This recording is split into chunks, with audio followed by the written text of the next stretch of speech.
Hi hello friends, வணக்கம் எல்லாருக்கும். நம்ம இன்றைக்கி இந்த வீடியோவில் என்ன பார்க்க போகிறோம்னா, அதாவது நம்மளோட ரேஷன் கார்டில் புது மெம்பரை வந்து எப்படி ஆட் பண்ணுறது அப்படிங்கிறத நம்ம இந்த வீடியோவில் பார்க்கலாம். அதாவது நம்மளுக்கு புதுசாக குழந்தை பிறந்திருந்தாலோ அல்லது நம்மளுக்கு ஏதாவது மேரேஜ் ஆகியிருந்தால் அவங்களோட பேரை வந்து நம்ம ரேஷன் கார்டில் வந்து இணைச்சிக்கலாம். அது எப்படி இணைக்கிறது அப்படிங்கிறத இந்த வீடியோவில் டீட்டெயிலாக சொல்கிறேன். வாங்க வீடியோக்குள்ளே போகலாம்.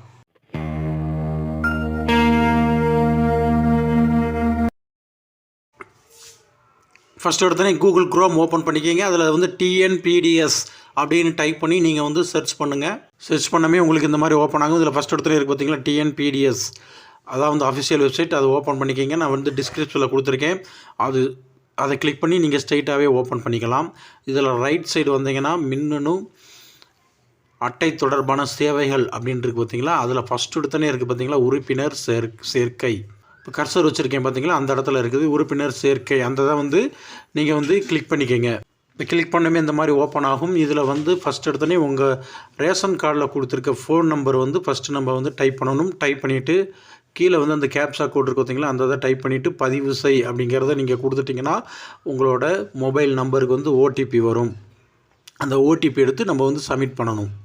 இப்போ வந்து ஓடிபி உங்களுக்கு சென்ட் ஆகிருக்கும். அந்த இதை எடுத்து அந்த ஒரு முறை கடவுச்சொல் அப்படின்ட்டு பார்த்தீங்களா, அந்த இடத்துல நீங்கள் வந்து அந்த இதை டைப் பண்ணிவிட்டு பதிவு செய் அப்படின்ட்டு பார்த்தீங்களா க்ரீன் கலரில், அந்த இதை நீங்கள் கொடுத்துட்டிங்கன்னா இப்போ வந்து உங்களுக்கு வந்து லாகின் ஆகிரும். இப்போ இந்த மாதிரி உங்களுக்கு வந்து லாகின் ஆகிரும். இதில் வந்து உங்களோட டீட்டெயில் எல்லாமே இருக்கும். உங்கள் பேர், உங்கள் குடும்ப அட்டை எண், நியாய விலைக்கடை குறியீட்டு எண், இது எல்லாமே இருக்கும். அப்புறம் வந்து உறுப்பினர்கள் எத்தனை உறுப்பினர்கள் இருக்காங்க அப்படிங்கிறது அதில் வரும். இதில் தான் நம்ம வந்து குடும்ப உறுப்பினர்களை சேர்க்கை அப்படிங்கிற ஒரு ஆப்ஷன் இருக்குது பார்த்தீங்களா, கீழே வந்தோமே இருக்கும். அந்த இதை வந்து நீங்கள் வந்து செலக்ட் பண்ணணும். இப்போ வந்து உறுப்பினர் சேர்க்கை அப்படிங்கிற ஆப்ஷன் வருது பார்த்தீங்களா, இந்த டேப்பை கிளிக் பண்ணோமே, அந்த இதை நீங்கள் வந்து கிளிக் பண்ணிக்கோங்க. கிளிக் பண்ணிவிட்டு கீழே வந்து இந்த மாதிரி ஓப்பன் ஆகும். இதில் வந்து ஃபஸ்ட் எடுத்தோடனே நேம் வந்து நம்ம டைப் பண்ணணும். இப்போ யாரோட பேரை சேர்க்குறோமோ அவங்க பேர் வந்து ஃபஸ்ட்டு வந்து இங்கிலீஷில் அடிச்சுக்கோங்க. அடிச்சுட்டு அதுக்கப்புறம் வந்து பக்கத்தில் பெயர் அப்படின்னு இருக்கு பார்த்தீங்களா, அந்த இதில் வந்து நீங்கள் வந்து அந்த நேம் வந்து தமிழ் அடிக்கணும். தமிழ் அடிச்சுட்டு அதுக்கப்புறம் நெக்ஸ்ட்டில் பாலினம் அப்படின்னு இருக்கு பார்த்தீங்களா, அதில் வந்து மேலா ஃபீமேலா அப்படிங்கிறத எடுக்கணும். நீங்கள் வந்து பெயர் செலக்ட் பண்ணும்போது நீங்கள் வந்து தமிழ் அடிக்கிறதுக்கு இந்த மாதிரி பாக்ஸ் ஓப்பன் ஆகும். இந்த பாக்ஸில் வந்து ஆ இ அப்படிங்கிற வரிசையில் இருக்கும். அதே மாதிரி காங்காச்சா வந்து வரிசையில் இருக்கும். இதில் வந்து நம்ம ஒவ்வொரு எழுத்தும் செலக்ட் பண்ணுறது வந்து எப்படி அப்படிங்கிறத நான் இந்த வீடியோவில் அப்படியே சொல்கிறேன். இப்போ வந்து எக்ஸாம்பிளுக்கு என்னோடய பேர் விக்னேஷ் அப்படிங்கிறத நான் இப்போ அடித்து காமிக்கிறேன் உங்களுக்கு, எப்படி அப்படிங்கிறத பார்த்துங்க. பாக்ஸை ஓப்பன் பண்ணிவிட்டு வரிசையில் ஒவ்வொரு மஞ்சள் கலரில் இருக்குது பார்த்தீங்களா, அதில் வந்து ஒவ்வொரு லெட்டராக இருக்கும். அதில் வந்து இப்போ விக்னேஷ்க்கு ஃபஸ்ட் ஒருத்தனே வீன்னு வருது பார்த்தீங்களா, வா அப்படிங்கிறத செலக்ட் பண்ணிட்டீங்கன்னா உள்ளே வந்து அந்த ப்ளூ கலரில் இருக்குது பார்த்தீங்களா, அதில் வந்து வா, வி இது மாதிரி அந்த வாவில் என்னென்ன எழுத்து வருதோ அது பூரா அதில் இருக்கும். அதில் வந்து நம்ம விங்கிறத செலக்ட் பண்ணிக்கலாம். நெக்ஸ்ட்டு வந்து கா செலக்ட் பண்ணிவிட்டு இக்கு அப்படிங்கிற ஆப்ஷன் வரும் கீழே ப்ளூ கலரில், அதில் வந்து இக்கு அப்படிங்கிறத நம்ம வந்து வச்சிடலாம். அடுத்து விக்னேஷ்க்கு வந்து நே அப்படிங்கிறத நம்ம டைப் பண்ணணும். அதுக்கு வந்து நாவை செலக்ட் பண்ணிவிட்டு அதில் வந்து நாவை செலக்ட் பண்ணிட்டிங்கன்னா உள்ளே வந்து நே அப்படிங்கிற ஆப்ஷன் இருக்கும். அந்த இதில் வந்து நம்ம நேயை செலக்ட் பண்ணிக்கலாம். செலக்ட் பண்ணிக்கிங்க. அதுக்கப்புறம் வந்து இஸ்ஸுங்கிறது இருக்கும், ஜா அப்படிங்கிறது இருக்கும். அதை நீங்கள் செலக்ட் பண்ணிவிட்டு இஸ் அப்படிங்கிறத செலக்ட் பண்ணிக்கணும். இந்த மாதிரி தான் நம்ம வந்து டைப் பண்ணணும். இது மாதிரி உங்கள் நேமை வந்து நீங்கள் வந்து டைப் பண்ணிக்கோங்க. டைப் பண்ணிவிட்டு நெக்ஸ்ட்டு வந்து பாலினம் ஆனா பெண்ணா அப்படிங்கிறத செலக்ட் பண்ணணும். அதுக்கப்புறம் வந்து அந்த உறுப்பினர் சேர்க்கிறோம்ல அவங்களோட டேட் ஆஃப் பர்த் வந்து அடிக்கணும். அதுக்கப்புறம் வந்து அந்த உறுப்பினர் வந்து உங்களுக்கு வந்து என்ன உறவின் முறை அப்படிங்கிறத செலக்ட் பண்ணணும். உங்களோட மகன், மகள் இந்த மாதிரி இருந்தால் நம்ம வந்து செலக்ட் பண்ணிக்கலாம். அப்படி இல்லைன்னா மனைவி அப்படிங்கிற மாதிரி இருந்தால் நம்ம செலக்ட் பண்ணிக்கலாம். இதில் ஒவ்வொரு உறவு முறை இருக்கும். அதில் எந்த உறவு முறையை நம்மளுக்கு வந்து ஆட் பண்ணணுமோ அதை வந்து நீங்கள் வந்து ஆட் பண்ணிக்கோங்க. ஆட் பண்ணிவிட்டு அதுக்கப்புறம் கீழே வந்து மாற்றுத்திறனாளியா அப்படிங்கிறது பார்த்தீங்களா, அதில் வந்து இல்லை அப்படிங்கிறத கொடுத்துருங்க.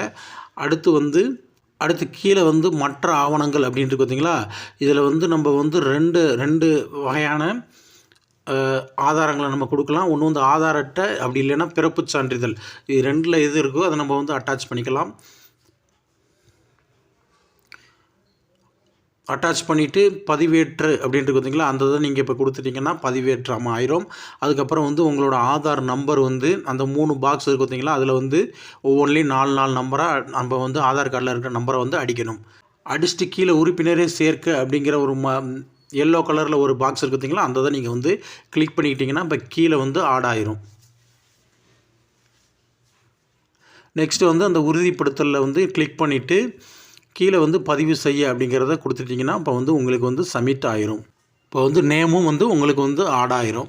நேம் ஆட் பண்ண ரெக்வஸ்ட் நம்ம கொடுத்த பிறகு அவங்க வந்து ஆவணத்தெல்லாம் சரி பார்த்துட்டு கரெக்டாக இருந்தால் ரேஷன் கார்டில் வந்து நேம் வந்து ஆட் பண்ணிடுவாங்க. இப்போ வந்து நான் வந்து அது மாதிரி டைப் பண்ணிவிட்டு கீழே வந்து ஆட் ஆயிருச்சு பார்த்தீங்களா, அந்த இதில் வந்து ஆட் ஆன பிறகு கீழே உறுதிப்படுத்தல் அப்படின்ட்டு இருக்கு பார்த்தீங்களா, அந்த இதை செலக்ட் பண்ணிவிட்டு நம்ம வந்து கீழே பச்சை கலரில் பதிவு செய்ய அப்படின்ட்டு பார்த்தீங்களா, அந்த இதை வந்து நம்ம வந்து கிளிக் பண்ணணும்.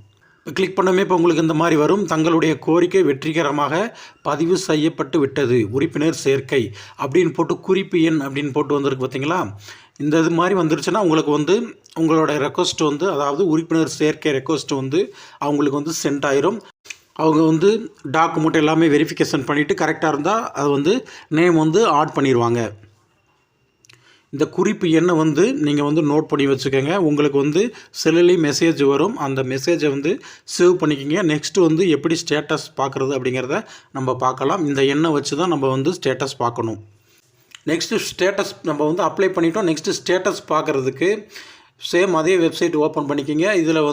அதில் வந்து அட்டை தொடர்பான சேவை நிலையை அறிய அப்படின்ட்டு பார்த்தீங்களா, அந்த இதை கிளிக் பண்ணிக்கோங்க. கிளிக் பண்ணிவிட்டு இப்போ குறிப்பு எண் அப்படின்ட்டு பார்த்தீங்களா, நான் நோட் பண்ண சொன்னேன் பார்த்தீங்களா, குறிப்பு எண் உங்களுக்கு மெசேஜ் வந்திருக்கும். அந்த மெசேஜில் இருக்க குறிப்பு எண்ணை வந்து நம்ம டைப் பண்ணிவிட்டு பதிவு செய்ய அப்படின்னு இருக்கு பார்த்தீங்களா, அந்த இதை நீங்கள் வந்து கிளிக் பண்ணணும். கிளிக் பண்ணோமே இப்போ வந்து நம்ம ரெக்வஸ்ட் கொடுத்தது என்ன ஸ்டேஜில் இருக்குது அப்படிங்கிறத நம்ம இதில் வந்து பார்க்கலாம். இந்த மாதிரி வந்து உங்களுக்கு ஓப்பன் ஆயிரும். இதில் வந்து கீழே ஒரு பாக்ஸ் மாதிரி போட்டு அதில் இருக்குது பார்த்தீங்களா, அதில் வந்து உங்களுடைய கோரிக்கை செயல்படுத்தப்பட்டு விட்டது, ஆவணம் சரிபார்ப்புக்காக காத்திருக்கவும் அப்படின்னு ஸ்டேட்டஸ் வருது. இது மாதிரி வந்து உங்களோட ஸ்டேட்டஸ் வந்து எப்படி இருக்குது அப்படிங்கிறத நம்ம இதில் வந்து பார்த்துக்கலாம். ஓகே ஃப்ரெண்ட்ஸ், இந்த வீடியோ உங்களுக்கு ரொம்ப யூஸ்ஃபுல்லாக இருந்திருக்குன்னு நினைக்கிறேன். மீண்டும் வேறு ஒரு வீடியோவில் பார்க்கலாம். Okay, by.